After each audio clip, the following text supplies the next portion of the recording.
I had no choice but to run. I spun around and sprinted towards the woods. Zelgoddess would follow me for sure, but I planned on losing him in the trees, and then double back on myself and act as support for Gowry. And that was plan A anyway. Too bad there wasn't a plan B. Get back here! Zelgoddess did pursue me. That wasn't his plan, but the moment I had entered the forest, he overtook me in an instant. I felt my legs buckle as his knee connected with my abdomen.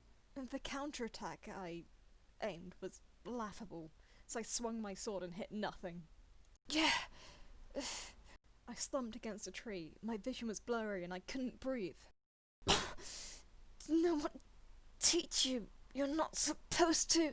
I had to stop for a moment to cough up blood before continuing. To hit girls! I was pretty much dead on my feet. But I wasn't dead yet. If you had just handed over the object as I requested, I would not have to deal with such nastiness. He sneered. My vision may be blurry, but my ears were working just fine.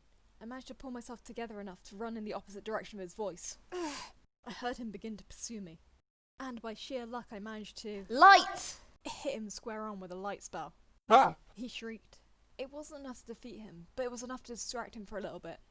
Damn it. In my condition, I could barely manage a light spell, let alone a fireball or anything. Sorry, Gary. I fled. I tucked tail and ran like my life depended on it. Doubted my sword could penetrate stone skin. I was completely defenseless. I ran as fast as my legs would carry me. What? No! My shoes crunched through sand.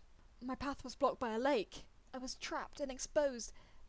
And I started to panic. I turned back towards the forest. Zelgoddess stood between me and safety. Shit! I began running along the shoreline. You won't escape. He taunted. Out of the corner of my eye, I saw him toss something towards me. I tried to keep moving forward, but couldn't. I turned around to see a metal blade that Zelgoddess had tossed. It was pinned to the ground, straight through my shadow. Shadowbind. Shadowbind is a simple but effective technique used to bind someone's opponent's movements from the astral plane. Oh no, oh no, oh no. I tugged at the blade, but it wouldn't move. Think, Lena, think. Shadows. Shadows bitten by light. That's one thing I can do. Light! I could move again, but too late. I looked up and was face to face with Zelgoddess. Oh, fuck. Chapter 3. Caught between a rock and a red place. I awoke in what, judging by the smashed colourful glass and broken statues, must have been an abandoned church or something. It was filthy and smelt horrible. Oh great, a concussion. Exactly what I needed. My head was throbbing. I was strung up by the hands, so I was in a standing position, in an unfamiliar environment. Not the best way to greet the day. But then again, it beats not waking up. Barely. God damn it. To be honest, the headache wasn't the worst part of everything. The worst part was either the wound of being captured to my pride, or the fact that I was strung up and helpless. Now that stung a lot more. Zelgoddess stood in front of me, his arms folded. He looked me over, sizing me up. Oh look, Zov the mummy man was there too. Fan-bloody-tastic. Hey look, it's the whole crew of Doogier as well. He's come along. And some kind of fish guy? No, seriously, there was a fish guy. Like, not a mermaid. The opposite. Scales are not really a good look on anyone, and he made Doogier, the stupid wolf, look damn right handsome in comparison. This is not going to be one of my best days, is it? Okay, I take it you haven't run into fish people before. No? Okay. Then essentially there are two families, Langon and Gilman. To be honest, I'm not sure what differentiates the two families. Now, most fish people you run into are humanoids with scales and a fair number of fins. There are also prone to being overly emotional. But I guess I would be pretty sensitive too if I smelt the way they did. Okay, so we just worked out that the church didn't smell bad because it was a church, it smelled bad because this guy was here. Now this fish guy was more on the scale of fish than he was guy. His body was thin and long. He had two huge fish eyes on either side of his head, which really was not much of a head as an extension of his body, since he had gone through the trouble of not growing a neck. He looked more like a flounder with arms and legs than an actual man. Now, this isn't a sight I like waking up to. At least the old man from the inn was nowhere to be seen. Someone's not feeling very sassy this morning. Does "I hate you, you horrible bastards" count as sassy? You should thank Zolf. He's the one who spared your life. Or rather, he's the one who was most desperately wanting to kill you, but fought valiantly to contain his urges. Okay, thank you, Zolf. I would smile, but my face hurts a bit.